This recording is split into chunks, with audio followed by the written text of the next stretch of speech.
Kelanjutan Liga 1 2022-2023 belum ada kepastian sejak dihentikan 2 Oktober 2022.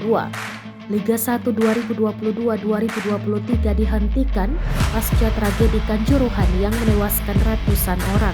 PT Liga Indonesia Baru atau LIB pun terus berusaha keras agar kompetisi segera bisa dilanjutkan. Hal itu dibuktikan jajaran komisaris dan direksi PT LIB yang beraudensi dengan Menteri Pemuda dan Olahraga atau Menpora Zainuddin Amali pada Jumat 18 November 2022.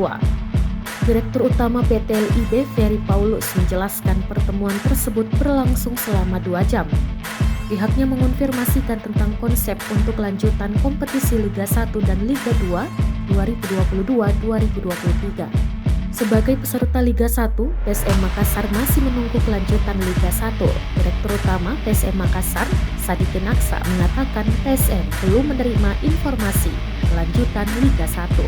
Sebelumnya beredar informasi mengenai opsi kelanjutan Liga 1 2022-2023. Opsi tersebut yakni 18 November, 25 November, dan 2 Desember 2022.